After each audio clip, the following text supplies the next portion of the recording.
Kubayar kau untuk rawat ibuku. Perlakukan dia dengan baik. Apa yang dilakukan gadis ini? Assalamualaikum sahabat 1000 kisah nyata. Bayangkan, seorang CEO muda, kaya raya, hidup dengan segala kemewahan. Tapi di dalam rumah megahnya, ia menyimpan kesedihan besar. Ibunya lumpuh total, dan hanya satu gadis miskin dari desa yang bersedia merawatnya. Awalnya semua tampak baik. Sampai suatu malam, CEO itu membuka rekaman CCTV dan menemukan sesuatu yang membuat darahnya berdesir. Inilah kisah nyata kehidupan, tentang cinta seorang anak, dan rahasia besar yang tersembunyi di balik rekaman CCTV. Sahabat, sebelum kita mulai ceritanya, mari semuanya untuk like, share, komen dari daerah mana kalian mendengarkan kisah ini, dan bagi pendengar pertama, selamat datang di channel 1000 Kisah Nyata. Jangan lupa subscribe channel ini ya, agar kamu tidak ketinggalan kisah-kisah penuh inspirasi yang menggetarkan hati lainnya. Kami doakan yang sudah like dan subscribe channel ini semoga rezekinya selalu mengalir deras, segala urusan selalu dipermudah, dan doanya semoga diijabah oleh Allah Subhanahu wa Ta'ala. Amin ya Rabbal Alamin. Jangan lupa juga tekan tombol loncengnya, agar kamu jadi orang pertama yang tahu saat video terbaru hadir. Sekarang mari kita mulai ceritanya. Pagi itu, udara di rumah keluarga Wijaya terasa berbeda. Hening, seolah waktu berhenti di dalam dinding yang tinggi dan dingin itu. Burung-burung di taman belakang bernyanyi pelan, sementara embun masih menggantung di pucuk daun Kamboja. Dari jendela lantai 2, sinar matahari yang lembut menembus tirai putih dan menyinari ruang kerja besar yang rapi, namun terasa hampa. Di kursi kulit hitam yang tampak mahal, duduk seorang pria muda bernama Alex Wijaya. Usianya baru 24 tahun, tapi sorot matanya membawa beban seperti pria paruh baya. Sejak 2 tahun lalu, hidupnya berubah total.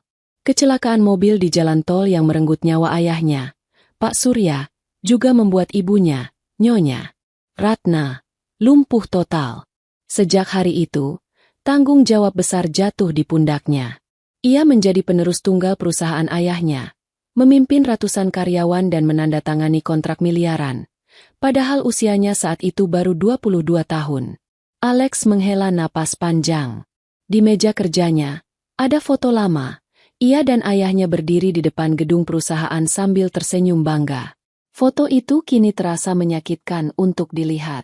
Tangannya gemetar ringan saat meraihnya, lalu meletakkannya kembali dengan hati-hati. Setiap pagi selama 2 tahun terakhir, rutinitasnya sama. Bangun, bekerja, rapat, lalu menjenguk ibunya yang hanya bisa berbaring diam di kamar. Dokter bilang ibunya sudah tidak merasakan apapun dari leher ke bawah. Tidak bisa bicara, tidak bisa tersenyum, bahkan tidak bisa menggenggam tangan anaknya sendiri. Hanya matanya yang masih bisa bergerak pelan, seolah berusaha menunjukkan bahwa di balik tubuh yang lemah itu, masih ada jiwa yang sadar dan menunggu. Alex memejamkan mata sejenak. Dalam diam, ia berbisik, "Allah, beri aku kekuatan untuk terus berdiri."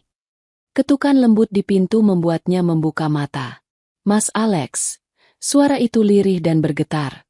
"Permisi, boleh saya masuk?" Alex mengenali suara itu. Big Asih, pembantu yang sudah seperti keluarga sendiri. Sosok setia yang telah bekerja di rumah ini sejak ia masih kecil. "Masuk saja, Big," ucapnya pelan. Pintu terbuka perlahan. Tubuh Big Asih tampak sedikit bungkuk. Tangannya memegang nampan berisi secangkir teh hangat. Wajahnya menyiratkan sesuatu yang serius. "Mas Alex, ini soal pengasuh ibu," katanya hati-hati. Alex menatapnya dengan dahi berkerut. "Kenapa lagi, Big?"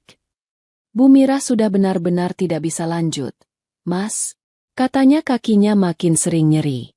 Katanya juga ingin pulang ke kampung buat rawat cucunya yang sakit. Alex terdiam. Ia menatap jendela, lalu kembali menatap Big Asih. "Jadi, kita benar-benar harus cari yang lain, Big. Sudah berapa lama Bibik menggantikannya sementara?" "Sudah seminggu, Mas. Sekarang cuma perawat dari rumah sakit yang datang pagi dan sore. Tapi tetap, ibu butuh yang jaga terus di sisi beliau." Alex menunduk. Kedua jarinya mengetuk pelan meja. Ia tahu benar ibunya tidak hanya butuh perawatan medis, Ia butuh sosok yang bisa diajak bicara, walau tak dibalas. Seseorang yang ada di sisi ranjangnya setiap saat, menggantikan kasih yang dulu ayahnya beri sebelum meninggal. Big, ujarnya lirih. Tolong cari orang baru, tapi jangan sembarang. Aku ingin seseorang yang benar-benar tulus. Yang sabar. Big Asih mengangguk pelan. Saya sudah coba, Mas. Ada satu anak dari kampung sepupu saya. Gadis muda. Namanya Laila. Dia datang pagi ini. Gadis muda. Alex menaikkan alis. Umurnya sekitar 20. Mas. Katanya butuh pekerjaan apa saja. Asal halal. Alex bersandar di kursinya. Dalam hati, ia merasa ragu. Pengasuh sebelumnya sudah berumur dan berpengalaman. Sementara yang ini, masih sangat muda. Ia takut gadis itu tak sanggup menghadapi beban berat seperti ini. Namun dari tatapan mata Big Asih, ada sesuatu yang membuatnya tak tega menolak sebelum bertemu langsung. Baik, suruh dia masuk, ujar Alex akhirnya. Beberapa detik kemudian, pintu terbuka kembali. Seorang gadis muda melangkah masuk perlahan. Rambutnya tertutup jilbab polos warna coklat muda. Wajahnya bersih tapi terlihat lelah karena perjalanan jauh.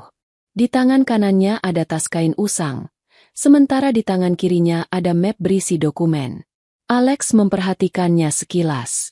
Ada sesuatu di wajah gadis itu, campuran antara ketakutan, kesungguhan, dan sedikit harapan. Selamat pagi, Tuan. Sapa gadis itu sopan. Suaranya pelan namun jelas. Alex menatapnya beberapa detik sebelum menjawab. Namamu? Ah iya, Tuan. Saya Laila. Saya datang karena saya dengar Tuan butuh orang yang bisa merawat ibu. Alex menautkan jari. Kamu pernah merawat orang sakit sebelumnya? Laila menunduk. Belum pernah, Tuan. Tapi saya biasa rawat ibu saya yang kena stroke ringan di kampung. Saya tahu cara mandikan, ganti pakaian, dan bantu minum obat. Big Asih menatap Alex, memberi isyarat agar tidak langsung menolak. Namun Alex tetap berpikir keras. Ia ingin memastikan keputusan ini benar. Kamu yakin bisa? Ibu saya butuh perhatian penuh. Dia tidak bisa bicara, tidak bisa bergerak. Kalau kamu salah angkat tubuhnya sedikit saja, bisa berbahaya. Laila mengangguk cepat. Saya mengerti, Tuan. Saya akan hati-hati. Saya cuma butuh kesempatan. Saya janji akan lakukan semua dengan tulus. Ada nada jujur dalam suara itu. Bukan karena ingin terlihat meyakinkan, tapi karena memang keluar dari hati. Alex menatap wajahnya sekali lagi. Gadis itu tampak sederhana, tapi matanya bersinar tenang. Baik, ucap Alex akhirnya. Kamu mulai hari ini. Ikuti arahan Big Asih dan perawat dari rumah sakit. Laila menunduk dalam-dalam. Terima kasih, Tuan. Saya akan jaga ibu sebaik-baiknya.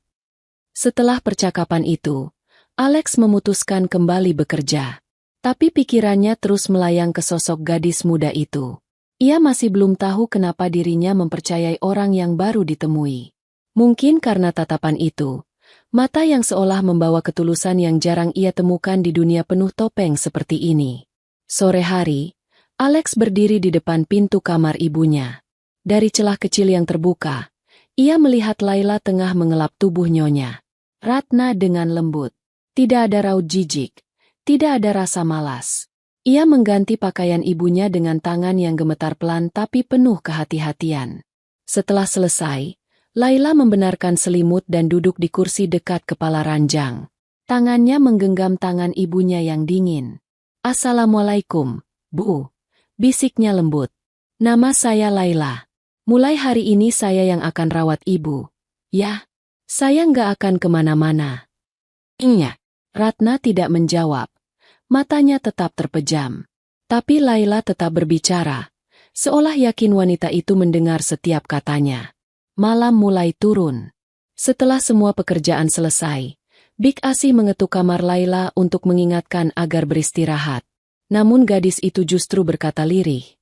Big, saya di sini saja malam ini. Saya takut ibu butuh sesuatu. Big Asi sempat hendak menolak, tapi akhirnya membiarkan. Ia tahu, gadis ini benar-benar tulus. Dari ruang kerjanya, Alex sempat berjalan melewati kamar ibunya. Ia mengintip pelan. Di sana, Laila tertidur di kursi dengan posisi duduk, sementara tangan kirinya masih menggenggam jemari ibunya. Pemandangan itu membuat dada Alex terasa hangat. Ia menutup pintu dengan hati-hati dan melangkah pergi tanpa suara. Keesokan paginya, ia bangun lebih pagi dari biasanya. Saat menurunkan tirai, matanya tertuju pada taman belakang. Ia tertegun. Di sana, Laila sedang mendorong kursi roda ibunya melewati jalur batu kecil yang basah oleh embun. Wajah ibunya terlihat lebih tenang. Bahkan ada garis tipis seperti senyum di ujung bibirnya. Alex segera turun ke bawah. Ia menghampiri Big Asi di dapur. "Big," tanyanya cepat. "Siapa yang bantu Laila mindahin ibu ke kursi roda?" "Tidak ada, Mas," jawab Big Asi sambil tersenyum bangga. "Laila sendiri. Katanya tadi subuh ibu sudah saya bantu bangunkan. Tapi dia bilang biar dia saja. Katanya mau ajak ibu lihat matahari pagi." Alex terdiam. Ia tidak tahu harus berkata apa. Ia menatap ke arah taman sekali lagi. Gadis desa itu, yang semalam tidur di kursi karena tak mau jauh dari ibunya, kini dengan tenang mendorong kursi roda dan berbicara lembut seperti seorang anak yang berbicara pada ibunya sendiri. "Dia kuat juga, ya," gumam Alex pelan. Big Asih mengangguk. "Kuat, Mas. Dan sabar." Alex menghela napas panjang, lalu tersenyum samar. Semoga dia betah di sini. Pagi itu terasa lebih terang dari biasanya.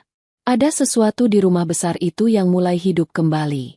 Di taman yang dulu sunyi, kini ada suara lembut seorang gadis desa yang mengajak wanita tua berbicara dengan penuh kasih. Sementara dari jendela lantai 2, Alex menatap mereka berdua dalam diam. Ia tidak tahu bahwa kehadiran gadis itu bukan hanya untuk merawat ibunya, tapi juga akan membuka rahasia besar yang tersembunyi di balik dinding rumahnya sendiri. Dan tanpa ia sadari, pagi itu menjadi awal dari perjalanan panjang yang akan mengubah segalanya. Pagi berikutnya datang dengan suasana berbeda. Rumah besar yang biasanya sunyi kini mulai terdengar lebih hidup. Dari arah taman belakang, suara lembut Laila terdengar samar, mengalun pelan seperti lagu tanpa musik. Ia duduk di bangku kayu di bawah pohon Kamboja. Sementara di depannya, kursi roda Nyonya Ratna menghadap ke arah kolam kecil yang berkilau diterpa sinar matahari. Alex berdiri di balkon lantai 2, memperhatikan dari kejauhan. Pemandangan itu sederhana, tapi hatinya terasa hangat. Sudah lama ia tak melihat ibunya menghirup udara pagi seperti itu. Pengasuh lama hampir tidak pernah membawa ibunya keluar kamar. Selalu bilang tidak sempat atau takut ibu kelelahan. Tapi Laila tampak berbeda. Ia melakukannya tanpa disuruh, dengan cara yang lembut dan penuh perhatian. Alex menuruni tangga perlahan. Saat melewati ruang tengah, ia mendengar tawa kecil Big Asih di dapur. "Lihat, Mas, ibu sudah mau keluar kamar pagi-pagi. Alhamdulillah ya, akhirnya rumah ini kedengeran suara lagi." Alex tersenyum kecil. "Iya, Big. Saya juga nggak nyangka." Gadis itu cepat sekali menyesuaikan diri. Big Asih menatap Alex sebentar. "Kadang orang sederhana memang lebih tulus, Mas.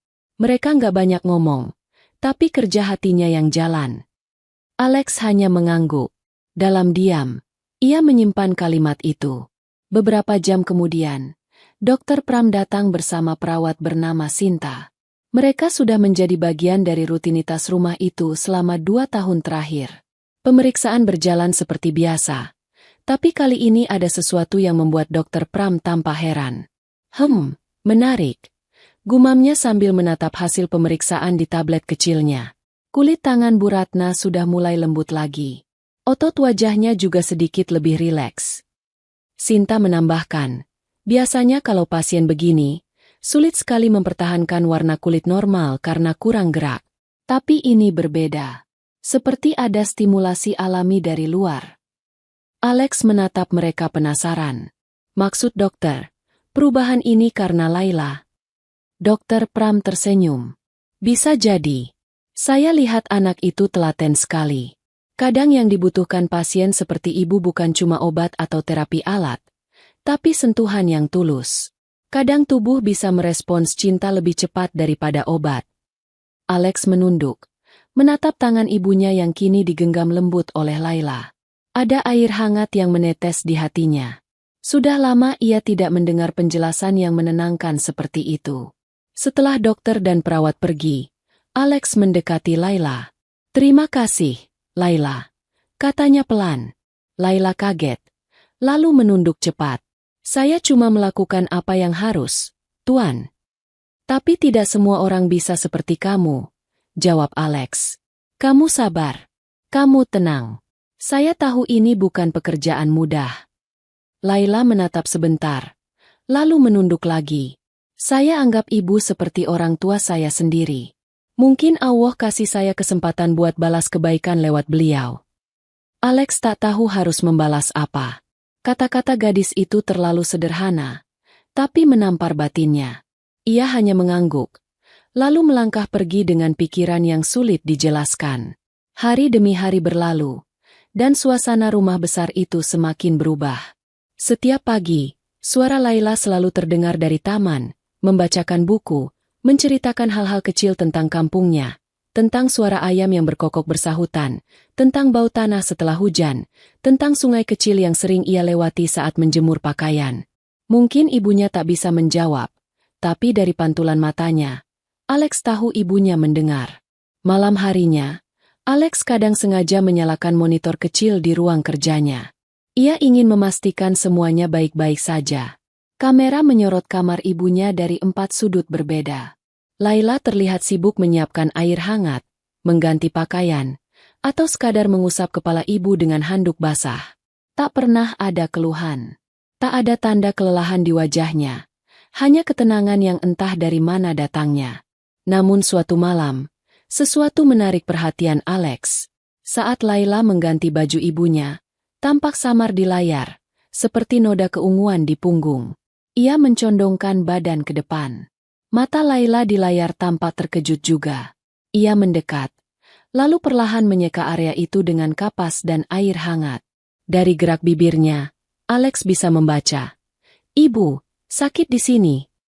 Jantung Alex berdetak cepat. Ia memperlambat rekaman, memastikan apa yang ia lihat. Benar, ada bekas lebam di sana. Ia belum bisa berpikir jernih. Apakah itu bekas luka lama? Atau sesuatu yang baru? Ia menutup laptop pelan dan menatap dinding kosong di hadapannya.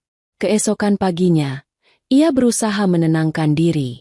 Tapi bayangan itu tak hilang dari kepala. Ia mencoba berpikir logis, namun firasatnya buruk. Untuk memastikan, malam itu ia kembali membuka rekaman lama, yang disimpan sejak sebelum Laila datang. Rekaman pertama yang ia buka adalah 2 minggu sebelum Bumirah, pengasuh lama, mengundurkan diri. Ia mempercepat beberapa bagian, sampai tiba di waktu pengasuh itu sedang memandikan ibunya. Awalnya terlihat biasa saja, tapi kemudian tangan pengasuh itu menampar punggung ibunya dengan kasar. Alex tertegun. Ia memutar ulang, memastikan pandangannya tidak salah. Lalu adegan berikutnya membuat darahnya berdesir.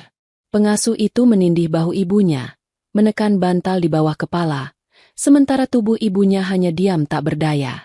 Alex memukul meja keras. "Ya Allah!" Suaranya nyaris tak keluar. Matanya berair. Dada bergetar menahan emosi. Selama ini ia percaya ibu dirawat dengan baik, padahal setiap hari disiksa di rumahnya sendiri. Ia menutup wajah dengan kedua tangan. Air matanya jatuh tanpa bisa ditahan. "Kenapa aku baru lihat sekarang?" gumamnya lirih. Malam itu ia tidak tidur sama sekali. Ia terus menonton rekaman-rekaman lama dengan perasaan bercampur marah dan bersalah. Satu demi satu, ia melihat tindakan kasar yang dilakukan pengasuh lama. Kadang dengan tangan, kadang dengan benda kecil yang tak jelas.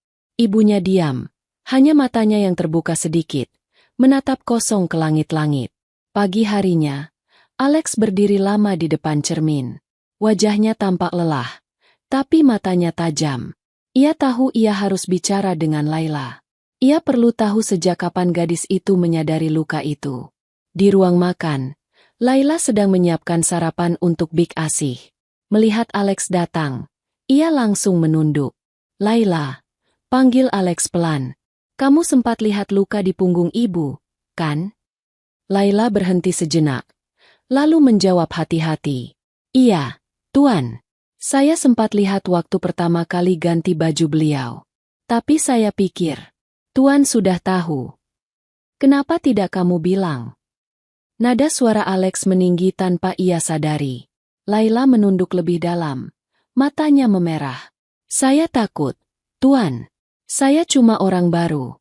Takut kalau saya salah bicara, nanti disalahkan. Tapi saya pastikan luka itu bukan dari saya. Waktu saya pertama datang, luka itu sudah ada." Alex menatapnya lama. Ia menyesal sempat membentak. "Saya tahu. Saya sudah lihat rekamannya," katanya akhirnya, lebih tenang. "Dan saya minta maaf. Kamu sudah banyak bantu ibu saya." Laila menggeleng pelan. "Saya cuma pengganti orang lain, Tuan. Tapi, kalau boleh jujur, saya sempat lihat luka lain juga." Alex menatapnya cepat. "Luka lain?" "Iya. Di punggung bawah, seperti bekas tusukan kecil, seperti luka bakar dari rokok," ucap Laila pelan. "Saya nggak tahu itu dari mana. Saya cuma bersihkan pelan dan olesi salep. Tapi luka itu kelihatan baru, belum kering waktu itu." Alex memejamkan mata. Tangannya mengepal di meja. "Luka bakar? Rokok?" Suaranya nyaris bergetar. Pengasuh lama tidak merokok. Ia menatap Laila, yang kini terlihat takut. "Laila, kalau kamu ingat hal aneh lain, tolong beritahu saya, ya? Sekecil apapun." Laila mengangguk cepat. "Baik, Tuan. Saya janji." Setelah Laila pergi ke taman bersama ibunya, Alex berdiri lama di ruang kerja. Pikirannya penuh tanda tanya. Kalau pengasuh lama tak merokok, lalu siapa yang melakukannya? Dan kenapa? Siapa orang asing yang bisa masuk rumah besar ini tanpa diketahui siapapun? Ia kembali membuka rekaman CCTV lama. Matanya menatap layar tanpa berkedip. Di salah satu malam, ia melihat sesuatu yang membuat darahnya berdesir lagi. Pengasuh lama tampak membawa ibunya keluar kamar menuju gudang belakang.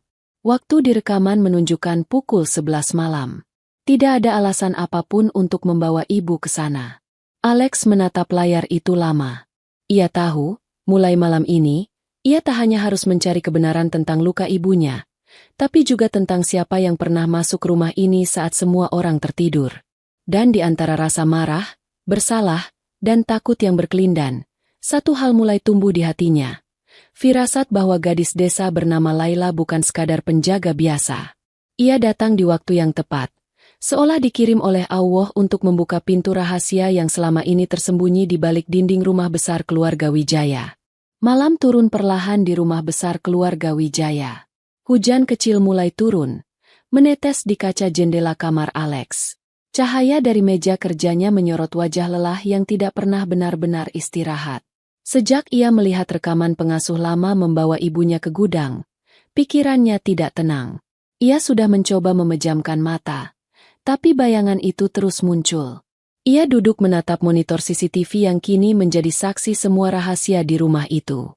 Dengan napas berat, ia memutar ulang rekaman malam yang sama, memperlambat tayangan agar bisa melihat setiap detik secara jelas.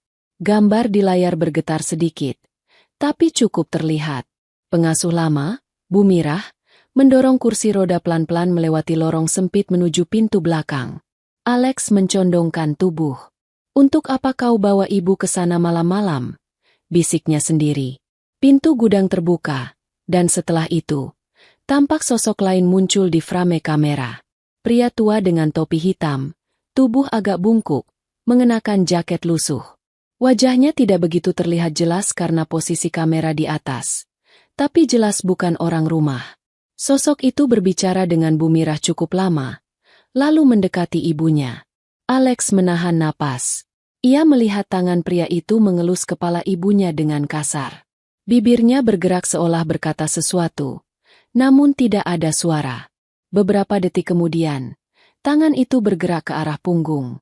Gerakannya tajam, seperti menusukkan sesuatu. Tubuh ibunya terlihat menegang. Alex langsung menghentikan video. Nafasnya tersengal.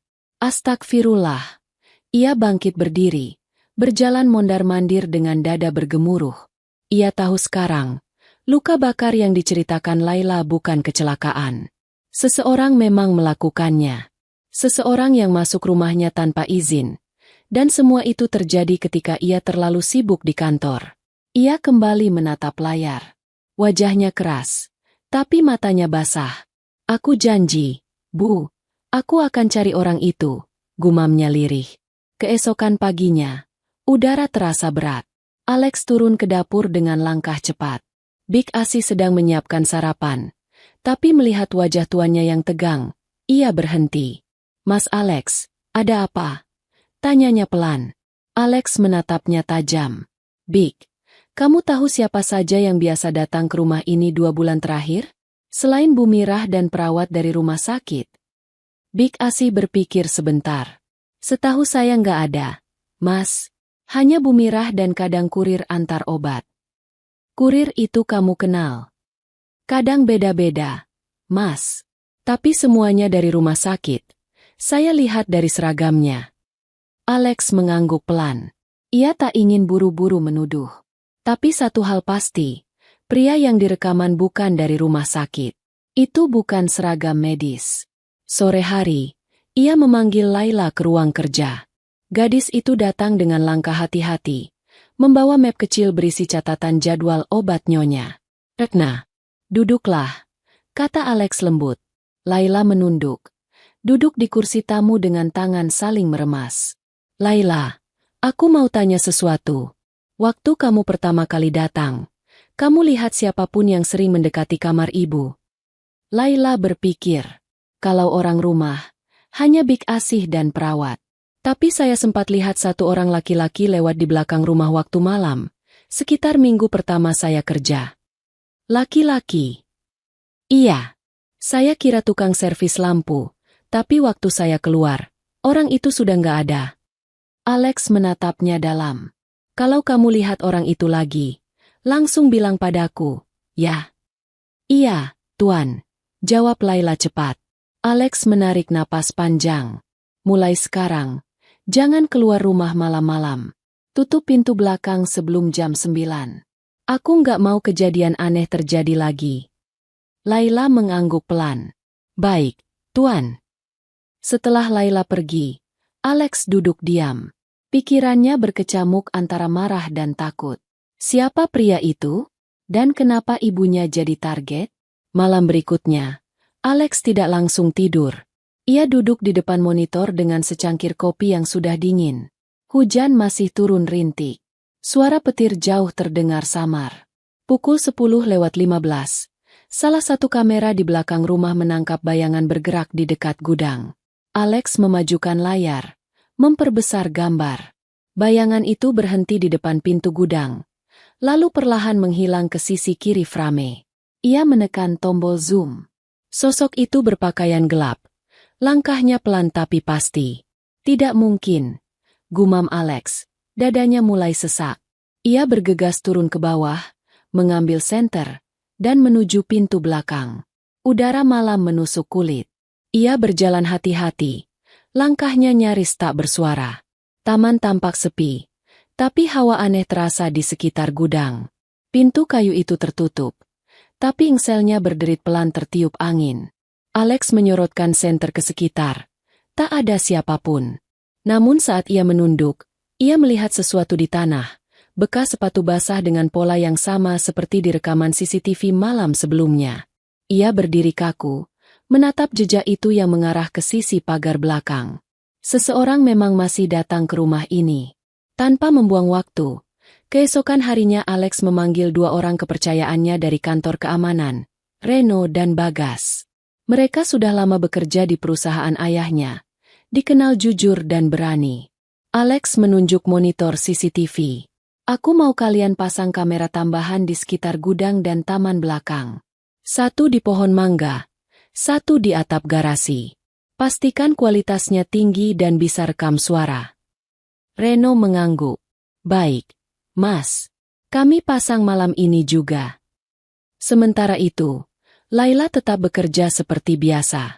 Ia tidak tahu banyak tentang rencana Alex. Hanya merasa suasana rumah mulai lebih tegang. Tapi setiap kali ia duduk di samping Nyonya Ratna, semua kekhawatiran itu sirna. Ia membacakan doa pelan, menyisir rambut ibu dengan lembut, lalu bercerita seolah wanita itu mendengar segalanya. Bu, Tuan Alex itu baik sekali, ya. Walau mukanya selalu tegas, tapi saya tahu hatinya lembut. Saya harap ibu cepat sembuh, biar bisa ngobrol lagi sama beliau. Ucapnya lirih sambil tersenyum. Mata Nyonya Ratna bergerak sedikit. Air bening tampak menetes dari ujung matanya. Laila tertegun, lalu menghapus air mata itu dengan jari. Ibu dengar saya, ya? Bisiknya. Malamnya, Alex kembali ke ruang monitor. Ia membuka rekaman terbaru dari kamera baru yang dipasang pagi tadi. Beberapa jam pertama tampak normal. Namun tepat pukul 11:15, ada suara samar. Seperti langkah sepatu di tanah basah. Reno, dengar itu? Bisiknya ke salah satu penjaga yang sedang piket.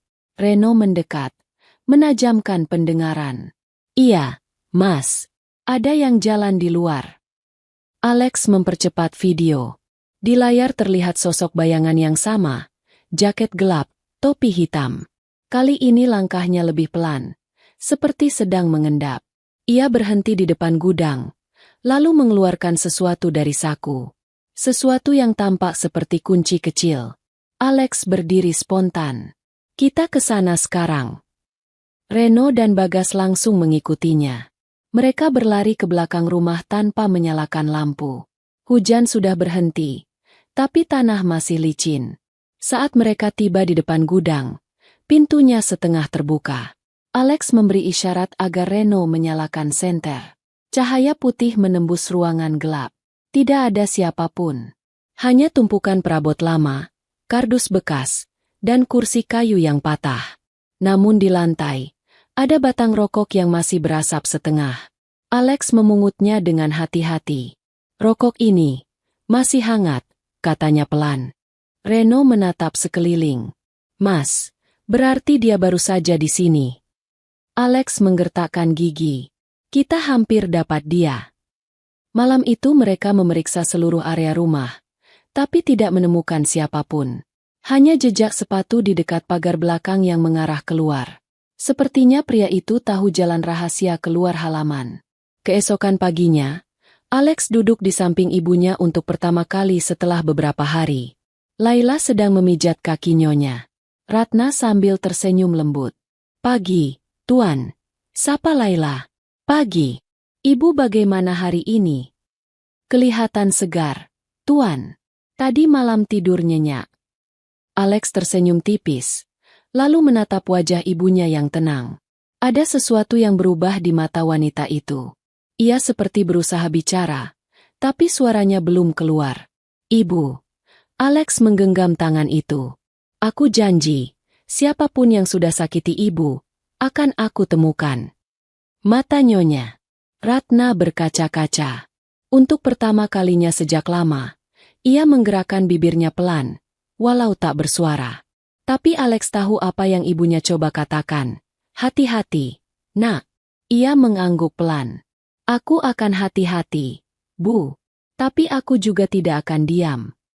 Dan di balik ketenangan pagi itu, Alex tahu satu hal pasti.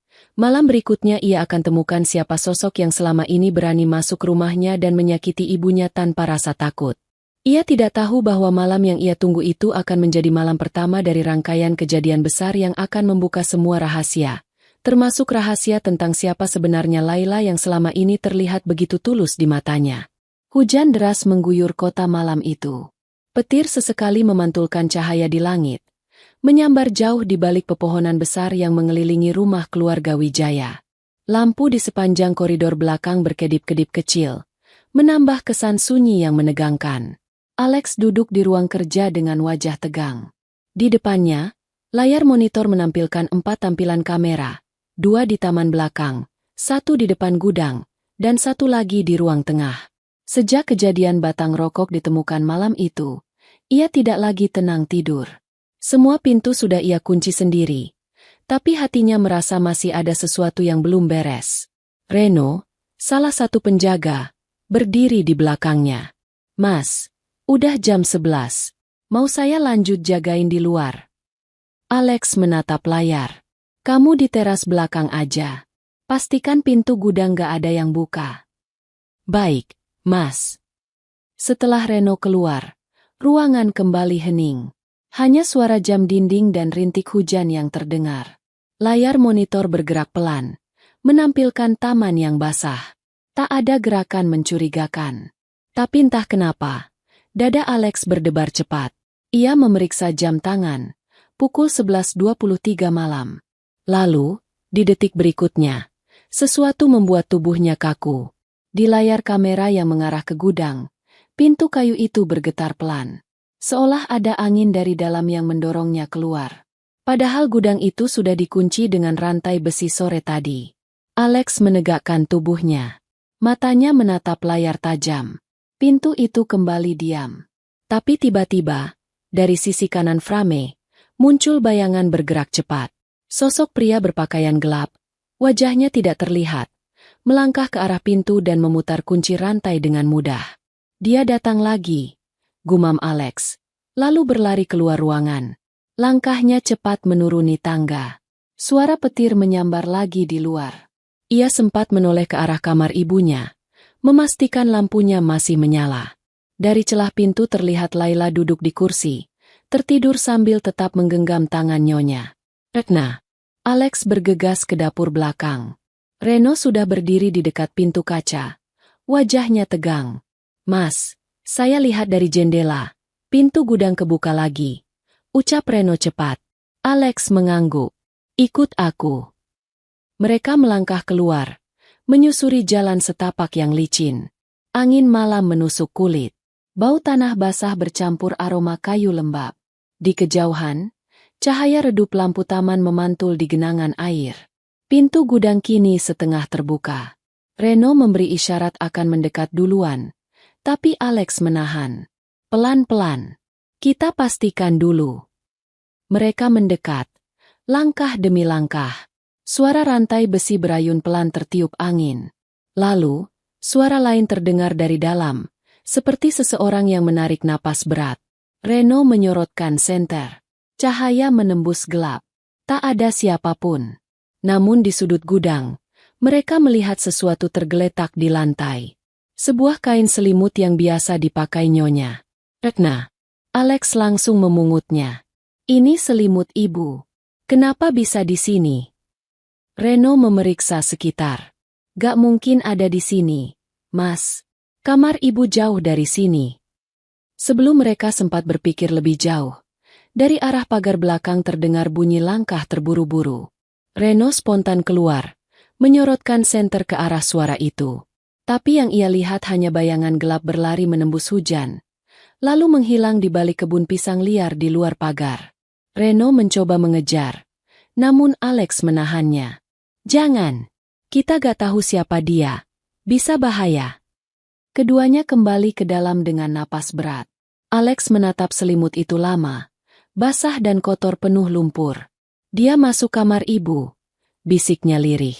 Malam itu, Alex tidak bisa tidur. Ia menatap layar CCTV berulang kali.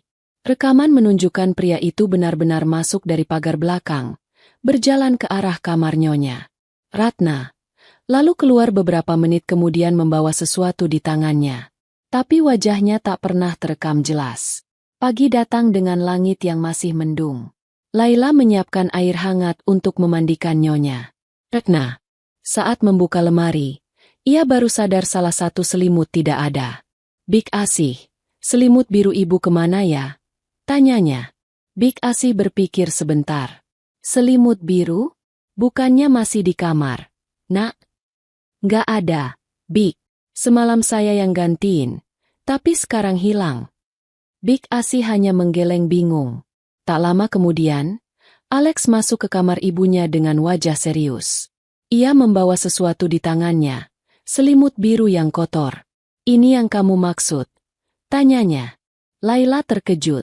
"Tuan, itu dari mana?" "Dari gudang belakang," jawab Alex datar. Laila tertegun. "Bagaimana bisa ada di sana?" "Itu yang sedang ingin saya cari tahu," ujar Alex. "Mulai hari ini, jangan tinggalkan ibu sendirian sedikit pun. Sekalipun kamu ingin makan, minta Bik Asi gantikan sebentar. Mengerti?" "Iya, Tuan." Alex menatap Laila beberapa detik, lalu mengalihkan pandangan pada ibunya yang masih tertidur. Ia membenarkan selimut di dada ibunya, lalu berdiri. "Ibu akan baik-baik saja," gumamnya, seolah meyakinkan dirinya sendiri. Siang itu, Dokter Pram kembali datang untuk pemeriksaan rutin. Saat memeriksa, ia tampak sedikit heran. "Ini aneh sekali," katanya sambil menatap layar alat pemeriksa. Sistem saraf Bu Ratna menunjukkan reaksi yang membaik. Biasanya proses ini bisa bertahun-tahun, tapi ibu menunjukkan tanda-tanda perbaikan dalam waktu cepat. Alex menatap dokter itu. "Apa maksud dokter? Ibu bisa sembuh?" "Saya tidak mau berjanji terlalu cepat," jawab Dokter Pram. Tapi refleks kakinya mulai merespons tekanan. "Itu tanda baik." Alex terdiam lama. Ia melirik ke arah Laila yang berdiri di belakang dokter. Wajah gadis itu tampak bahagia mendengar kabar itu. "Laila, kamu yang paling banyak waktu dengan ibu, kan?" tanya dokter. "Iya, dok." "Teruskan cara kamu menstimulasi otot. Sentuhan kamu mungkin berpengaruh besar." Laila tersenyum malu. "Saya cuma pijat ringan aja, dok," sambil ngajak bicara. "Itu justru bagus," jawab dokter. Alex memperhatikan ekspresi Laila yang tulus itu. Entah kenapa, setiap kali gadis itu berbicara dengan rendah hati, ada rasa aneh di dadanya. Bukan hanya kagum, tapi juga curiga, karena Laila tampak terlalu tahu cara merawat, seolah bukan orang baru. Malam berikutnya, hujan turun lagi. Semua lampu belakang dinyalakan lebih terang. Reno dan Bagas berjaga di dua sisi pagar. Alex sendiri memutuskan untuk tetap di ruang monitor. Ia menyiapkan kopi dan duduk menatap layar dengan sabar. Pukul 11:40. Gerakan kembali tertangkap di kamera. Kali ini bukan di taman, melainkan di dalam rumah, tepat di lorong menuju kamar Nyonya Retna. Alex langsung tegang. "Tidak mungkin. Pintu sudah saya kunci semua." Ia memperbesar gambar. Sosok itu berjalan pelan di antara bayangan gelap, lalu berhenti di depan kamar ibunya. Alex bangkit berdiri, tapi sebelum beranjak, ia melihat sesuatu di layar lain. Kamera di kamar ibunya memperlihatkan Laila, yang sedang duduk di kursi. Namun tiba-tiba gadis itu membuka mata, seolah sadar akan sesuatu. Ia menoleh ke arah pintu.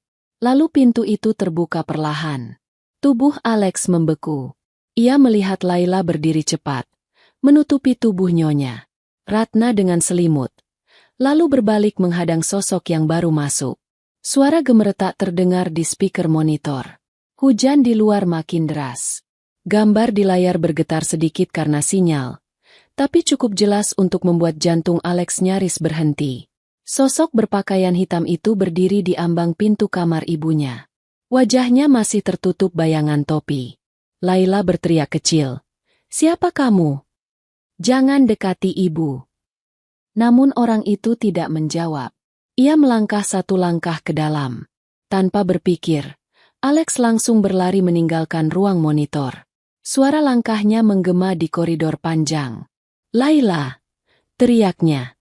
Saat ia sampai di depan kamar, pintu sudah setengah terbuka. Laila memeluk Nyonya Ratna erat-erat sambil menatap sosok pria itu dengan mata penuh keberanian. Begitu Alex muncul, pria itu menoleh cepat, lalu berlari ke arah jendela dan melompat keluar ke taman, menembus hujan. Alex mengejarnya, tapi hanya sempat melihat bayangan gelap itu melompati pagar belakang dan menghilang. Laila terduduk di lantai, tubuhnya gemetar. "Tuan, dia masuk ke kamar ibu," katanya dengan suara bergetar. Dia hampir mendekat. Alex memeluk bahu Laila, menenangkan. Kamu sudah berani, Laila. Terima kasih. Ibu selamat. Malam itu, rumah keluarga Wijaya tidak lagi sunyi. Lampu menyala di setiap sudut. Reno dan Bagas memeriksa setiap sudut taman, dan Big Asi menangis di dapur sambil membaca doa-doa pendek. Sementara di kamar, Alex duduk di sisi ranjang ibunya. Ia menggenggam tangan wanita tua itu, lalu berbisik dengan suara parau. Aku janji, Bu, siapapun dia, akan aku temukan. Dan dia tidak akan pernah menyentuh ibu lagi. Mata Nyonya Ratna terbuka sedikit. Untuk pertama kalinya, ia menggerakkan bibirnya pelan dan mengucapkan satu kata yang nyaris tak terdengar. Burhan. Alex menatap ibunya kaget. Apa, Bu? Siapa Burhan? Namun mata ibunya sudah kembali terpejam. Napasnya tenang. Hujan di luar mulai reda. Tapi di dada Alex, badai baru saja dimulai. Fajar belum sepenuhnya tiba ketika Alex terbangun. Hujan malam tadi meninggalkan aroma tanah basah yang menembus ke dalam rumah. Ia duduk di tepi ranjang, masih mengenakan pakaian semalam. Matanya sayu tapi pikirannya tak berhenti bekerja. Kata itu, Burhan, terus terngiang di kepalanya. Suara ibunya yang pelan dan serak, seolah keluar dari lubuk hati yang penuh luka. Ia berdiri, berjalan ke jendela besar yang menghadap taman. Langit masih gelap kebiruan. Dari balik embun kaca, tampak Laila duduk di bangku taman, menggenggam secangkir teh hangat. Wajah gadis itu tampak lelah tapi damai. Setelah kejadian semalam, Laila menolak tidur, memilih berjaga di sisi kamar ibunya hingga pagi datang. Alex menarik napas panjang. Ia tahu harus mulai mencari tahu siapa Burhan. Nama itu tidak asing. Tapi ia tak ingat di mana pernah mendengarnya. Langkah pelan terdengar dari belakang. Big Asi datang membawa roti dan segelas susu. Mas Alex belum tidur, ya? Tanyanya dengan nada khawatir. Alex menatapnya. Big, ibu tadi malam sempat bicara. Big Asi menatap kaget. Bicara? Allah, syukurlah, Mas. Terus, beliau bilang apa? Hanya satu kata. Jawab Alex. Burhan. Raut wajah Big Asi berubah seketika. Tangannya yang memegang nampan sedikit gemetar. Burhan? Ulangnya dengan suara hampir berbisik. Iya. Big kenal nama itu. Big Asi tak langsung menjawab. Ia menunduk lama, lalu berkata pelan. Kalau yang saya tahu, dulu ada satu orang bernama Pak Burhan yang pernah kerja sama almarhum Pak Surya. Tapi itu sudah lama sekali. Mungkin lebih dari 5 tahun lalu. Kerja di mana? Di bagian keamanan proyek, Mas. Tapi dipecat gara-gara kasus pencurian material. Setelah itu, kabarnya dia dendam. Saya dengar dari sopir lama, dia pernah marah-marah di depan kantor. Bilang akan bikin Pak Surya hancur. Alex mengepalkan tangan. Jadi itu orangnya. Big Asi menatap majikannya dengan cemas. Mas, hati-hati. Orang seperti itu bisa nekat. Tenang, Big. Aku nggak akan biarkan dia dekat lagi dengan rumah ini. Pagi menjelang. Rumah besar itu mulai kembali sibuk. Reno dan Bagas memeriksa pagar belakang dan jejak tanah di sekitar gudang. Mereka menemukan bekas pijakan baru. Tidak hanya satu, tapi 2 pasang. Mas, kemungkinan ada orang lain yang bantu dia, ujar Reno saat melapor. Kami nemu jejak sepatu kecil di samping jejak utama. Sepatu kecil. Alex mengulang. Iya, kayak ukuran kaki perempuan. Alex terdiam. Kepalanya penuh tanda tanya baru. Siapa perempuan itu? Apakah Burhan bekerja dengan seseorang dari dalam? Di sisi lain, Laila baru selesai memandikan Nyonya Ratna. Ia mengenakan pakaian bersih pada wanita tua itu, lalu mengeringkan rambut dengan handuk lembut. Ibu, pagi ini udaranya enak sekali. Nanti kita duduk di taman lagi. Ya, ucapnya lembut sambil tersenyum. Mata Nyonya Ratna bergerak sedikit, seolah menatap Laila dengan rasa terima kasih. Saat Laila selesai menyiapkan sarapan bubur, Alex masuk ke kamar. Wajahnya masih terlihat tegang, tapi nada suaranya lebih tenang. Laila, aku perlu bicara sebentar. Gadis itu menatapnya, lalu mengangguk pelan. Baik, Tuan. Mereka berjalan keluar menuju taman yang masih basah. Embun menetes di ujung daun, dan udara pagi terasa segar tapi berat di dada. Laila, kata Alex memulai. Kamu pernah dengar nama Burhan? Laila memutar ingatan, lalu menggeleng. Belum pernah, Tuan. Kenapa? Semalam, Ibu bilang nama itu. Dan aku rasa, orang itu yang datang ke rumah. Wajah Laila berubah pucat. Orang yang masuk kamar itu. Alex mengangguk. Iya, aku yakin itu dia. Laila menunduk, menggenggam tangannya sendiri. Tuan, kalau saya boleh bilang, mungkin orang itu punya alasan lain selain ingin menyakiti ibu. Alex menatapnya heran. Apa maksud kamu? Saya cuma punya firasat, jawab Laila pelan. Waktu saya lihat mata orang itu malam kemarin, saya nggak lihat amarah. Saya lihat rasa takut. Seperti orang yang nyesel tapi nggak bisa pergi. Alex terdiam. Kata-kata gadis itu membuat pikirannya berputar. Kamu lihat matanya? Iya. Pas dia buka pintu kamar, lampu sedikit kena wajahnya. Saya nggak lupa tatapannya. Alex menunduk, mencoba mengingat wajah samar di rekaman. Mungkin benar kata Laila. Tatapan itu tidak seperti orang yang datang untuk membunuh, tapi lebih seperti seseorang yang memikul rahasia besar. Beberapa hari berikutnya, suasana di rumah mulai tenang kembali. Reno memasang sistem alarm tambahan di seluruh pagar belakang. Alex sibuk dengan pekerjaannya di kantor, tapi setiap malam ia tetap menonton rekaman CCTV. Tidak ada tanda-tanda kemunculan Burhan lagi. Namun di tengah ketenangan itu, kabar baru datang dari luar. Seorang satpam perusahaan cabang melapor bahwa ada pria tua sering mondar-mandir di area parkir kantor pusat Wijaya Group. Namanya Burhan, Pak. Kata satpam itu lewat telepon. Kami dengar dia tanya-tanya soal keluarga Bapak. Alex terdiam di kursinya. Kapan terakhir kamu lihat dia? Tadi sore, Pak. Tapi begitu kami hampiri, dia langsung pergi. Kalau dia muncul lagi, jangan bertindak sendiri. Langsung kabari saya, ujar Alex tegas. Telepon ditutup, tapi jantung Alex masih berdegup keras. Sore itu, Laila membawa nyonya Ratna ke taman lagi. Angin lembut berhembus, membawa wangi rumput basah. Laila duduk di samping kursi roda, mengusap tangan ibunya pelan. Ibu tahu nggak, hari ini Tuan Alex sibuk banget, tapi dia tetap nyuruh saya bawa ibu keluar. Katanya, udara sore bagus buat ibu. Wajah nyonya Ratna tampak lebih cerah. Mulutnya bergerak kecil, seperti berusaha bicara. Laila tertegun. Ibu, mau ngomong, ya? Tanyanya lirih. Wanita tua itu berusaha keras. Lex. Suaranya lemah tapi jelas. Laila menahan napas. Iya, ibu. Tuan Alex, anak ibu. Air mata menetes dari mata nyonya Ratna. Laila segera menghapusnya. Ibu jangan sedih, ya. Tuan Alex sayang banget sama ibu. Dia cuma kelihatan dingin, tapi hatinya lembut. Beberapa detik kemudian, Alex datang dari arah teras. Ia melihat pemandangan itu. Laila sedang menggenggam tangan ibunya yang menangis pelan. Ia melangkah mendekat tanpa suara, berdiri di belakang mereka. Ibu barusan nyebut nama kamu, Tuan, kata Laila pelan. Alex menatap ibunya tak percaya. Benarkah? Laila mengangguk.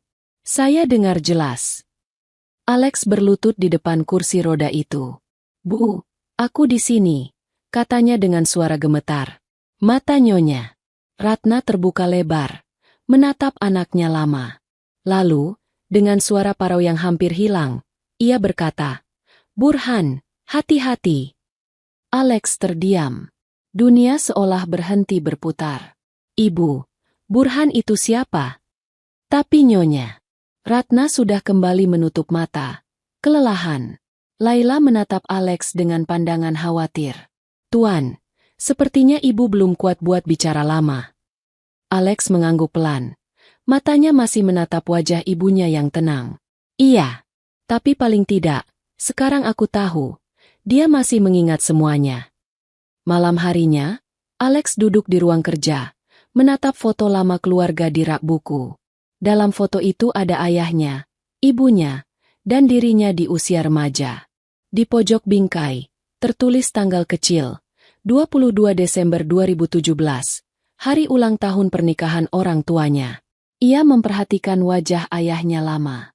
Dalam pikirannya, kata Burhan bergema lagi.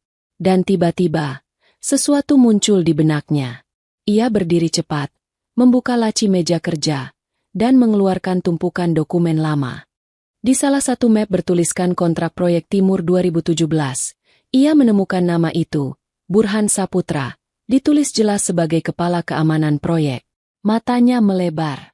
Ia ingat kini, 5 tahun lalu, proyek itu sempat bermasalah karena laporan kehilangan barang. Ayahnya menolak memenjarakan Burhan karena kasihan, tapi akhirnya tetap memecatnya. Sejak saat itu, Burhan menghilang. Alex menghembuskan napas berat. Jadi, kau kembali demi dendam, ya, Burhan. Namun di sudut hatinya, ia teringat kata-kata Laila tentang mata Burhan yang tampak menyesal. Dan malam itu, entah mengapa, untuk pertama kalinya Alex ragu, apakah Burhan benar-benar hanya ingin membalas dendam? Ataukah ada hal lain yang belum ia tahu tentang masa lalu keluarganya sendiri? Dan di tengah keheningan malam, angin berembus pelan lewat jendela yang terbuka, membawa suara lirih dari taman di bawah sana, suara yang terdengar seperti seseorang memanggil pelan nama, Laila. Langit pagi itu tampak redup, seolah menyimpan kabar yang tak menyenangkan. Awan kelabu menggantung rendah di atas atap rumah besar keluarga Wijaya. Burung-burung tidak berkicau, angin pun berhembus perlahan, membawa aroma tanah lembab sisa hujan semalam. Alex berdiri di depan jendela ruang kerjanya, mengenakan kemeja putih yang belum sempat ia rapikan. Matanya menatap kosong ke arah taman belakang, tempat ibunya biasa duduk di kursi roda ditemani Laila. Namun pagi ini, Laila belum keluar. Sejak dini hari, ia masih di kamar bersama Nyonya Ratna, menemani wanita tua itu yang tadi malam sempat menggigil tiba-tiba tanpa sebab. Alex memejamkan mata sejenak. Dalam kepalanya, nama Burhan Saputra terus menggema, berputar tanpa henti. Semua berawal dari kecelakaan 2 tahun lalu. Mobil ayahnya remblong, menabrak pembatas jalan tol, membuat ayahnya meninggal di tempat dan ibunya lumpuh permanen. Selama ini Alex percaya itu hanya musibah. Tapi setelah ibunya menyebut nama Burhan, keyakinan itu mulai goyah. Suara langkah pelan terdengar di belakangnya. Laila masuk membawa nampan berisi teh hangat. "Tuan belum sarapan," katanya lembut. Alex menoleh, berusaha tersenyum. "Terima kasih, Laila. Ibu bagaimana?" "Sudah tenang, Tuan. Tadi saya bantu ubah posisi tidurnya. Sekarang beliau istirahat." Alex mengangguk pelan. "Kamu hebat. Sejak kamu datang, kondisi ibu banyak berubah." Laila menunduk malu. "Saya cuma berusaha tulus, Tuan." Alex menatap wajah gadis itu beberapa detik. Di balik kesederhanaannya, ada sesuatu yang sulit dijelaskan. Tenang, tapi kuat. Lembut, tapi berani. Setelah hening sejenak, Alex berkata pelan, "Laila, kamu tahu, mungkin Allah memang kirim kamu ke rumah ini di waktu yang tepat." Laila tersenyum kecil. "Saya juga merasa begitu, Tuan." Sore itu, Alex memutuskan pergi ke kantor pusat untuk meninjau arsip lama. Ia meminta Reno menemaninya.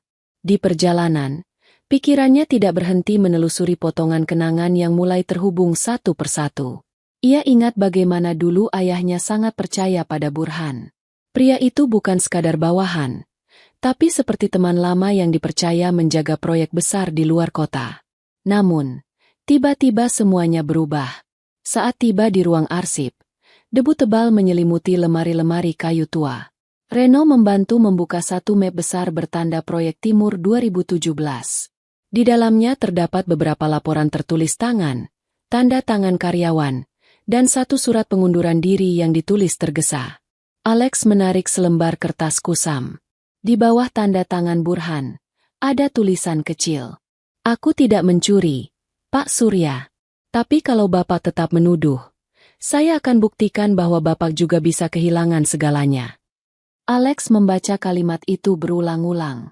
Suaranya serak ketika berucap. Jadi benar, dia dendam. Reno menatapnya hati-hati. Mas, mungkin dia cuma emosi waktu itu. Udah lama juga, kan? 2 tahun setelah itu ayahku kecelakaan, Ren. Dan sekarang dia datang lagi. Kamu pikir itu kebetulan? Reno tak bisa menjawab. Hening menggantung di antara mereka. Alex melanjutkan dengan nada datar tapi dingin. Aku ingin kau cari tahu alamat terakhir Burhan. Hubungi semua kontak lama perusahaan kalau perlu. Aku ingin tahu di mana dia tinggal sekarang. Reno mengangguk. Siap, Mas. Malam tiba dengan tenang. Tapi di rumah besar itu tak ada yang benar-benar bisa tidur. Setelah kejadian pria misterius masuk ke kamar Nyonya Ratna, semua orang jadi lebih waspada. Bagas berjaga di taman, Reno memantau kamera, dan Alex menatap layar monitor dari ruang kerjanya. Di kamar lantai 2, Laila duduk di kursi sambil membacakan kisah sederhana untuk Nyonya Ratna. Dulu di kampung saya, Bu, katanya pelan. Ada seorang ibu tua yang lumpuh tapi selalu tersenyum. Orang-orang bilang, senyum itu karena beliau yakin Allah nggak akan kasih cobaan di luar batas kemampuan. Laila berhenti sejenak, menatap wajah Nyonya Ratna yang tenang. Saya yakin ibu juga kuat seperti itu. Di luar kamar, Alex berdiri diam mendengarkan. Suara lembut Laila membuat hatinya bergetar. Ada ketulusan yang jarang ia dengar dari siapapun sejak ayahnya meninggal. Ia melangkah masuk perlahan. Laila, panggilnya pelan. Gadis itu menoleh kaget. Tuan, maaf. Saya nggak tahu Tuan ada di sini. Alex tersenyum tipis.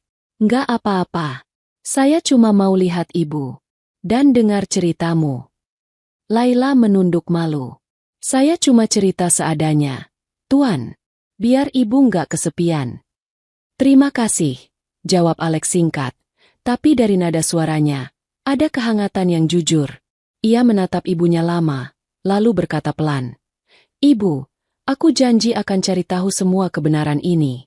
Aku nggak akan biarkan siapapun sakiti ibu lagi.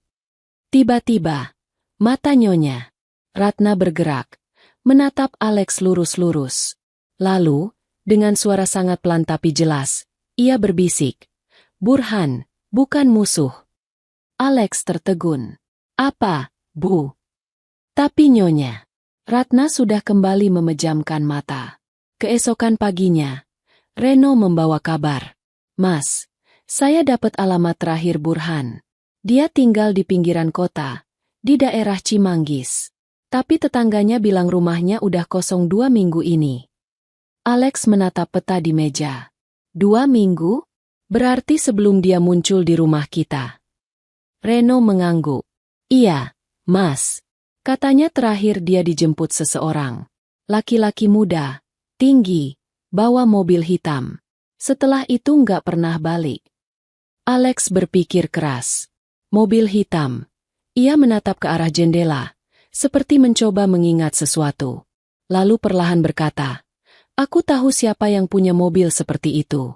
Dulu, salah satu mantan staf ayahku, namanya Darto.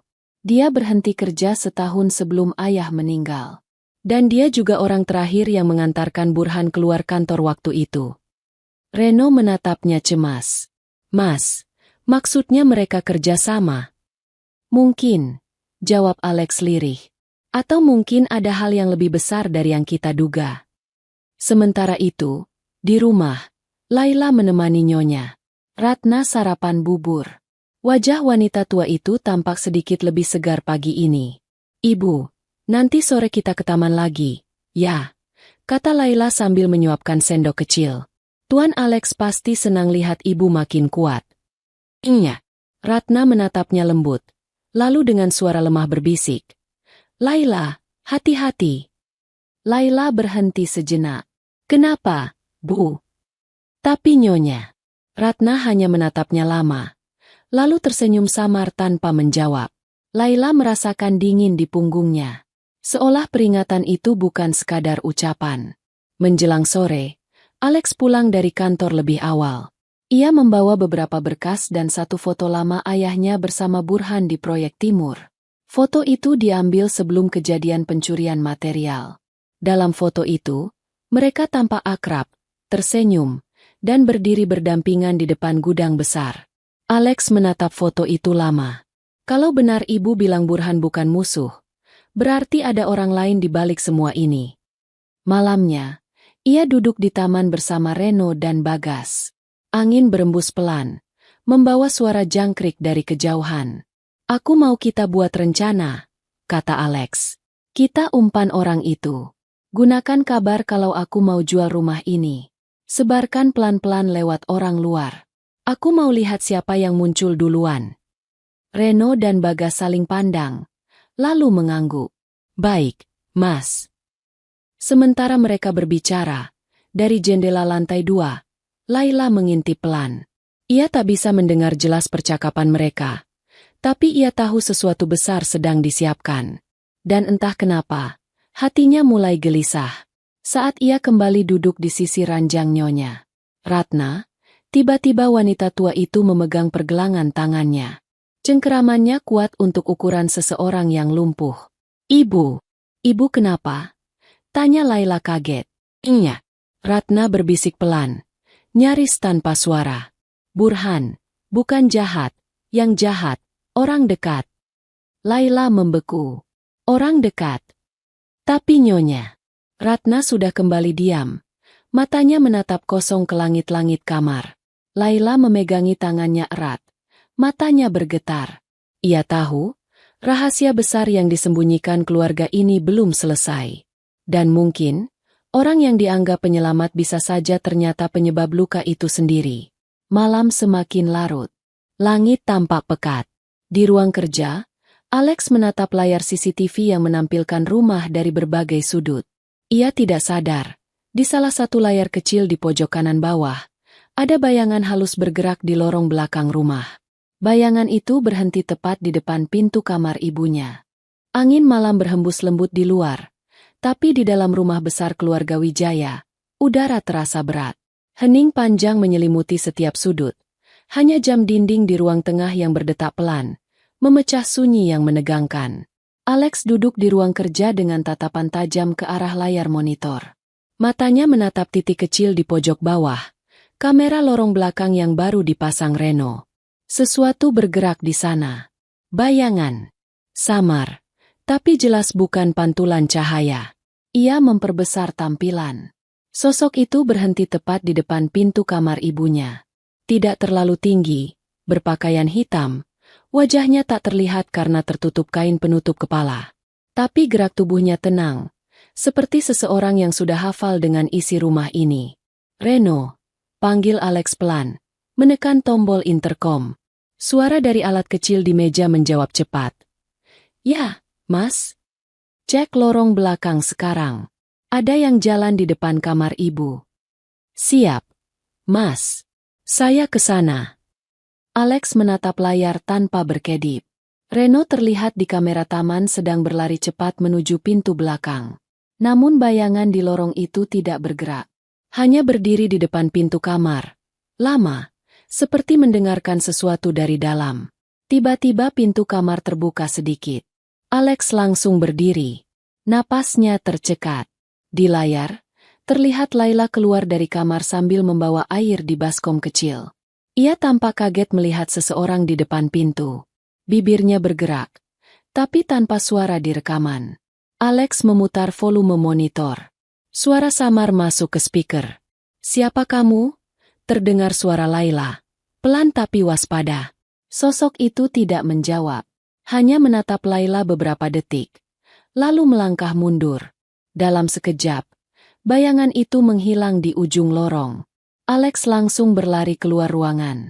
Reno, cepat ke lantai 2, teriaknya.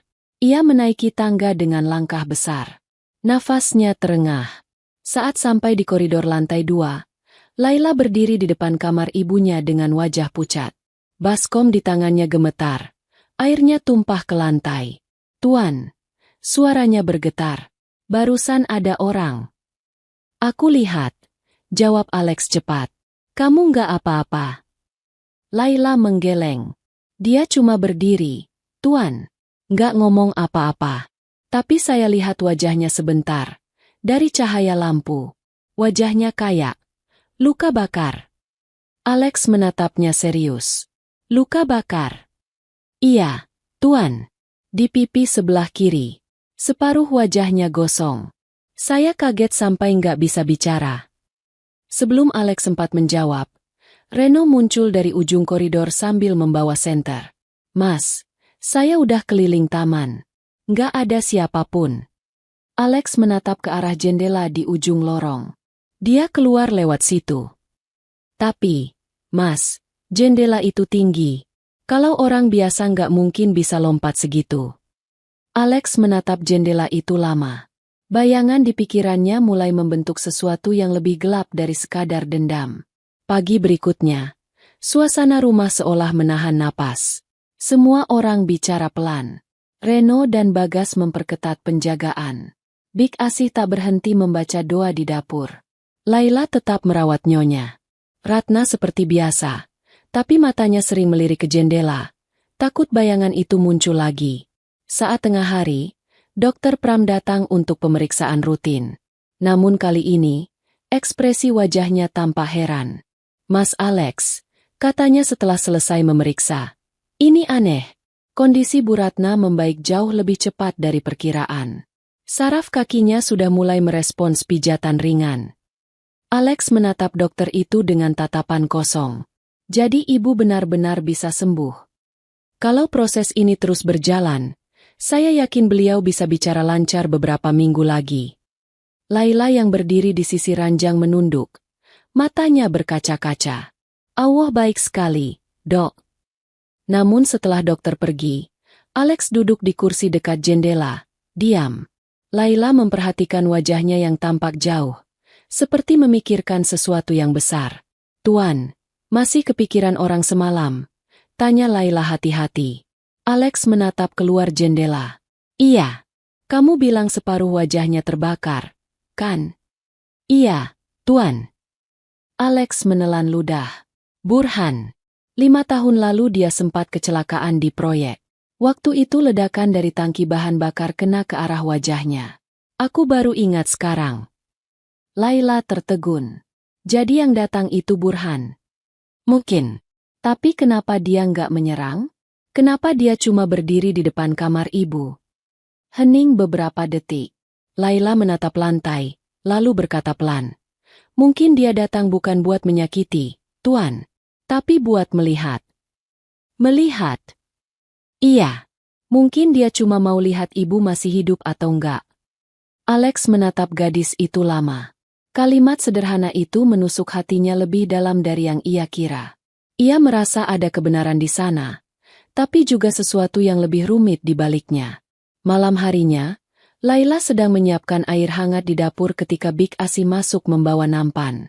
"Laila, kamu hati-hati, ya," ucapnya lirih. "Iya, Big. Tapi kenapa Big bilang gitu?" Big Asih menatap ke arah tangga dengan raut cemas. "Saya tadi lihat Tuan Alex di ruang kerja.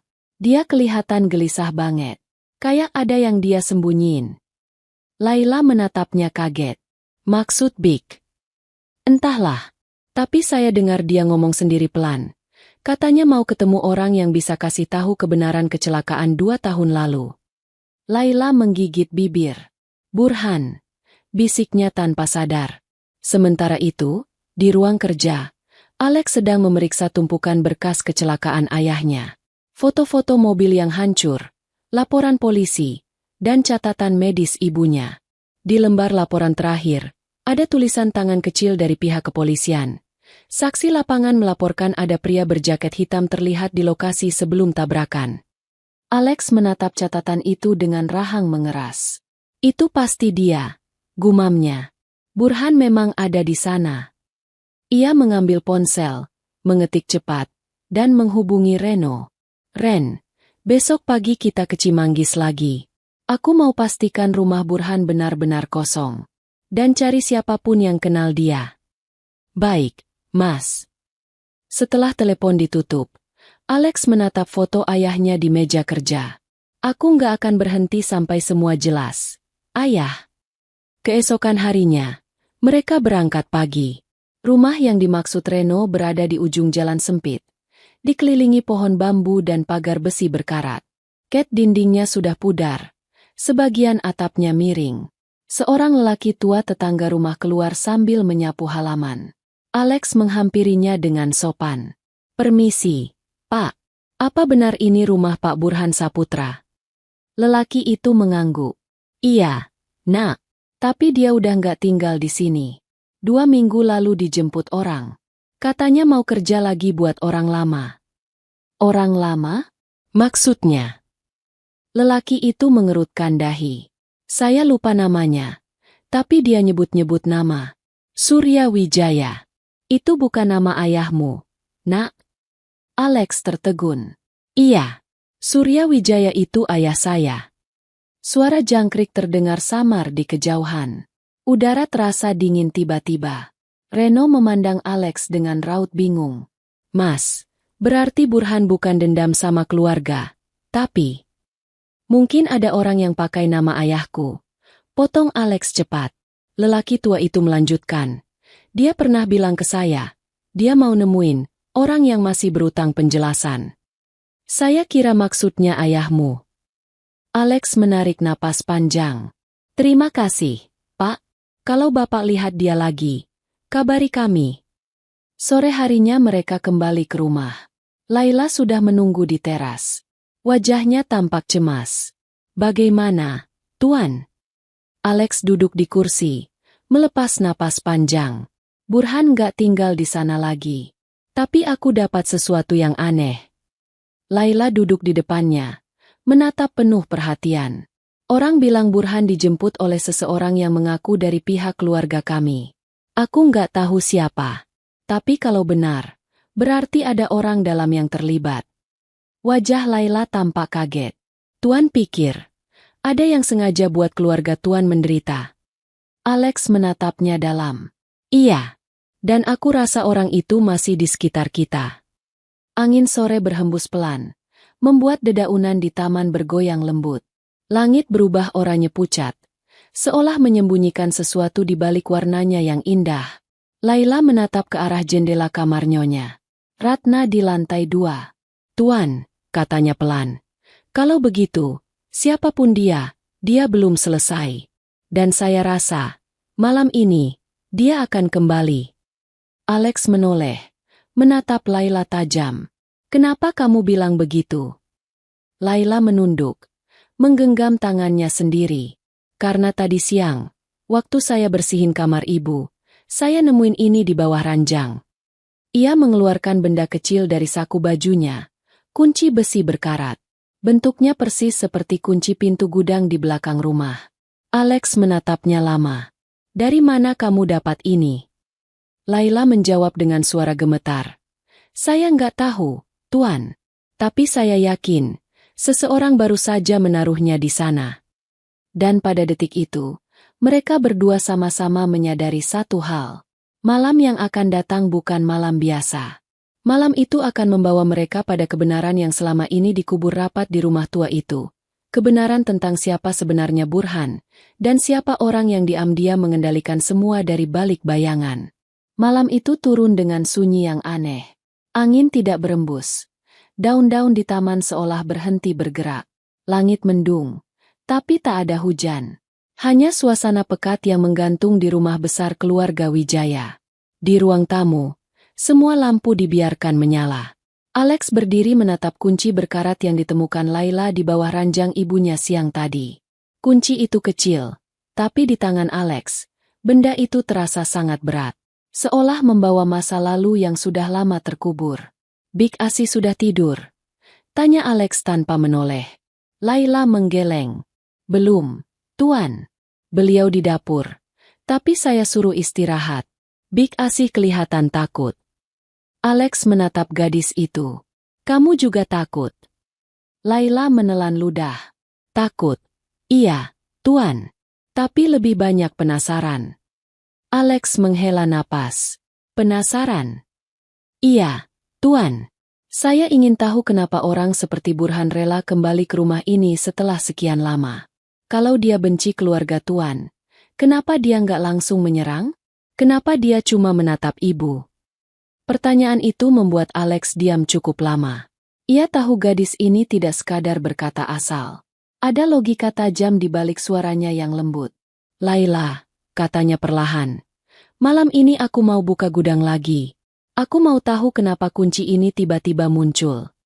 Laila tampak ragu. Saya ikut, Tuan. Tidak perlu. Tuan, saya yang nemuin kuncinya. Saya harus ikut. Alex menatap matanya, melihat keberanian yang tak bisa ia tolak. Akhirnya ia mengangguk pelan. Baiklah, tapi kamu di belakangku saja. Jangan jauh. Jam menunjukkan pukul 11:15 malam. Udara mulai dingin. Mereka berdua berjalan ke arah taman belakang, hanya ditemani cahaya senter kecil. Rumput basah mengeluarkan aroma lembab. Dan setiap langkah terasa seperti menginjak rahasia lama yang menunggu dibangkitkan. Pintu gudang terlihat dari kejauhan. Gelap, seolah menatap mereka balik. Alex memegang kunci berkarat itu erat-erat. Suara logam kecil terdengar saat ia memutar kunci di lubang gembok. Rantai tua itu berderit pelan sebelum akhirnya terbuka. Pintu kayu itu bergoyang sedikit, lalu terbuka sendiri. Menimbulkan suara nyaring yang membuat bulu kuduk Laila berdiri. Masuk di belakangku, bisik Alex. Mereka melangkah perlahan ke dalam. Udara lembab dan bau kayu busuk memenuhi ruangan. Di pojok, ada meja kecil, tumpukan kardus, dan kain lusuh menutupi sesuatu. Alex menyalakan senter ke arah itu, lalu perlahan membuka kainnya. Di bawah kain, ada sebuah kotak kayu berukuran sedang. Permukaannya penuh debu, tapi masih utuh. Di bagian atas kotak itu tertulis huruf SW, inisial ayahnya, Surya Wijaya. Alex menelan ludah. Ini milik ayahku. Laila berbisik. Tuan, buka saja. Mungkin di situ jawabannya. Dengan tangan gemetar, Alex membuka tutup kotak itu. Di dalamnya terdapat beberapa benda. Foto lama, buku catatan, dan sebuah amplop coklat tebal. Ia mengambil foto pertama, menunjukkan ayahnya berdiri bersama Burhan di depan proyek. Wajah mereka berdua tersenyum lebar, seperti dua sahabat lama. Namun di balik foto itu, ada tulisan tangan halus yang membuat dada Alex terasa berat. Untuk Burhan, sahabat yang menyelamatkan hidupku. Alex menatap tulisan itu lama. Menyelamatkan hidupku, bisiknya. Laila mendekat, ikut melihat foto itu. Berarti Burhan dulu bukan musuh, Tuan. Dia pernah tolong ayah Tuan. Alex memejamkan mata. Kalau begitu, kenapa ayah pecat dia? Ia membuka amplop coklat yang ada di dalam kotak. Di dalamnya ada beberapa lembar dokumen proyek, surat peringatan, dan satu surat tulisan tangan Burhan sendiri. Isinya membuat jantung Alex berdetak cepat. Pak Surya, saya tahu ada yang tidak beres di proyek Timur. Saya pernah lihat laporan bahan bangunan dikurangi tapi dana tetap keluar. Saya tahu siapa pelakunya. Tapi saya tidak punya bukti kuat. Kalau Bapak menolak tanda tangan laporan ini, mereka akan balas dendam. Hati-hati dengan orang dekat Bapak. Dia lebih berbahaya dari yang Bapak kira. Alex menggenggam surat itu erat-erat. Suaranya serak. Allah. Jadi Burhan mencoba melindungi ayahku. Laila menatapnya terkejut. Tuan, jadi yang menjebak Burhan itu bukan ayah Tuan, tapi orang lain. Alex mengangguk. Orang dalam. Seseorang yang tahu semua jalur keuangan. Ia menatap lembar berikutnya. Laporan keuangan proyek Timur. Di bawah tanda tangan ayahnya, ada satu tanda tangan lain. Alex menunduk lebih dekat. Matanya membulat. Ini, tanda tangan Darto. Sopir lama ayahku. Laila menatapnya bingung. Sopir itu yang sering bantu antar Burhan, kan? Iya. Tapi ternyata dia juga punya akses ke laporan proyek. Alex meremas kertas itu. Wajahnya menegang. Darto. Jadi ini semua perbuatannya. Tiba-tiba, dari arah pintu gudang, terdengar suara langkah pelan. Laila spontan menatap ke belakang. "Tuan, ada orang," bisiknya. Alex menyorotkan senter. Cahaya mengenai wajah seorang pria tua yang berdiri di pintu. Wajahnya gosong di sisi kiri. Matanya tajam tapi lelah. "Burhan," desis Alex. Pria itu tidak bergerak. "Kau anaknya Surya, ya?" Suaranya berat dan serak. Alex menegang. "Kenapa kau datang ke rumah ini lagi?" Burhan melangkah pelan ke dalam. "Karena waktunya kau tahu kebenaran. Ayahmu tidak mati karena kecelakaan. Mobilnya disabotase." Kata-kata itu menghantam udara seperti petir. Laila menatap Alex dengan wajah syok. "Disabotase?" Alex mendekat. Nada suaranya bergetar. "Siapa yang melakukan?" Burhan menunduk. "Aku tahu siapa. Tapi selama ini aku diam karena takut. Orang itu masih hidup, dan dia yang memaksa sopirmu, Darto, untuk membuka akses mobil ayahmu malam sebelum kecelakaan." "Siapa?" Alex mendekat selangkah lagi. "Katakan." Burhan mengangkat wajahnya perlahan. "Orang itu bekerja di dalam perusahaanmu sekarang. Dia yang ambil alih proyek Timur setelah aku dipecat. Namanya." Suara pecahan kaca tiba-tiba terdengar dari luar gudang. Lampu senter bergetar. Reno berlari masuk sambil menyorot sekeliling. "Mas, hati-hati. Ada orang di luar." Namun sebelum Alex sempat bertanya lebih jauh, Burhan mundur beberapa langkah. "Kau harus lindungi ibumu. Dia tahu semuanya," katanya dengan suara serak. "Dan orang itu akan datang untuk memastikan dia tidak bicara." "Burhan, tunggu." Alex mencoba mendekat, tapi pria tua itu sudah berlari keluar lewat pintu samping gudang dan menghilang dalam gelap. Reno menatap Alex bingung. "Mas, itu Burhan." "Iya, Ren. Dia baru saja kasih tahu sesuatu penting." "Ngomong apa, Mas?" Alex menatap pintu gudang yang masih terbuka. "Katanya kecelakaan ayahku bukan musibah. Dan pelakunya masih ada di perusahaan ini." Laila berdiri diam di belakang mereka. Wajahnya pucat. "Tuan, kalau begitu, ibu dalam bahaya." Alex menatap ke arah rumah. Matanya membara. "Tidak, Laila. Selama aku di sini, tidak ada yang akan menyentuh ibu." Malam itu, gudang kembali terkunci. Tapi bagi Alex, kuncinya bukan lagi untuk menutup masa lalu. Malam itu, kunci itu adalah awal dari pembalasan, dan kebenaran yang akan mengguncang seluruh hidupnya. Langit pagi itu memerah samar, seperti sedang menyimpan sesuatu. Udara dingin menembus jendela kamar Alex, membawa sisa embun malam yang belum menguap. Ia belum tidur sama sekali. Sejak pertemuan dengan Burhan di gudang semalam, pikirannya terus berputar, tentang ayahnya, tentang kecelakaan itu, dan tentang seseorang yang disebut Burhan sebagai pelaku sebenarnya. Di meja kerjanya tergeletak surat tulisan tangan Burhan yang ia temukan di dalam kotak kayu. Setiap kalimatnya kini terasa seperti potongan teka-teki yang mulai saling terhubung. "Hati-hati dengan orang dekat. Dia lebih berbahaya dari yang Bapak kira." Kalimat itu terus menggema di kepalanya. Orang dekat. Tapi siapa? Suara langkah pelan membuyarkan pikirannya. Laila muncul di depan pintu sambil membawa nampan berisi secangkir kopi hangat. Wajahnya terlihat lelah, tapi matanya tetap teduh. "Tuan, saya buatkan kopi. Dari semalam Tuan belum makan apa-apa," katanya lembut. Alex menatapnya sejenak lalu tersenyum tipis. "Terima kasih, Laila." Laila meletakkan kopi di meja.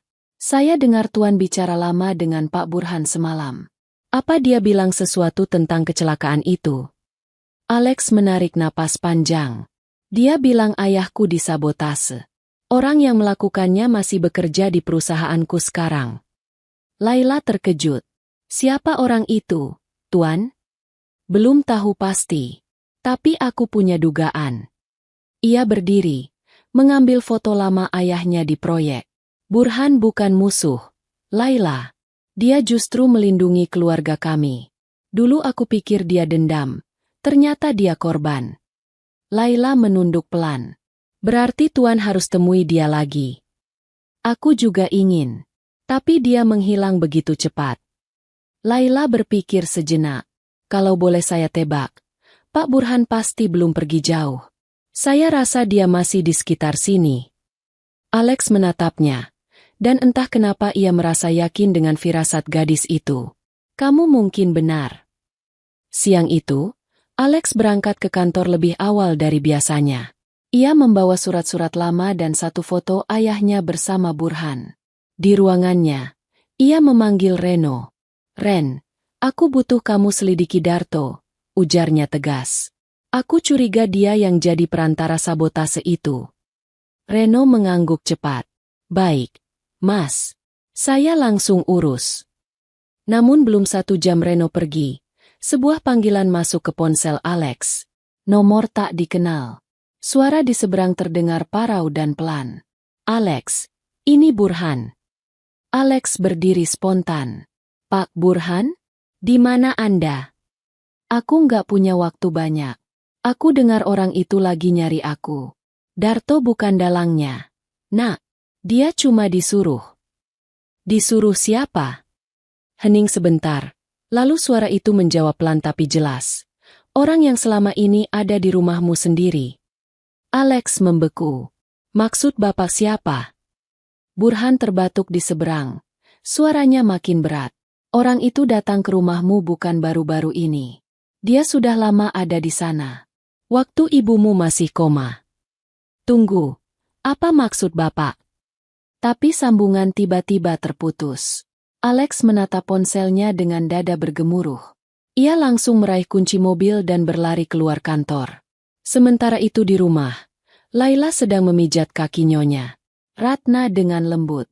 Wanita tua itu tampak tenang, tapi sesekali tubuhnya gemetar kecil. Ibu, Tuan Alex belum pulang. Tapi saya yakin sebentar lagi beliau datang, ucap Laila pelan. Namun tiba-tiba, mata nyonya Ratna terbuka lebar. Ia memegang tangan Laila kuat-kuat. Burhan, bisiknya lirih. Dia diserang. Laila terkejut. Ibu? Ibu dengar dari mana? Wanita tua itu menatapnya dalam. Air mata mengalir dari sudut matanya. Katakan pada Alex, orang itu, bukan Burhan, tapi... Suara langkah keras terdengar dari luar kamar. Laila menoleh. Pintu terbuka pelan. Dan berdiri di sana, Big Asih. Wajahnya tidak lagi terlihat seperti sosok pembantu tua yang ramah. Tatapannya tajam. Dan di tangannya tergenggam sebatang rokok yang masih menyala. Sudah waktunya kamu berhenti ikut campur, Laila. Ucapnya dingin.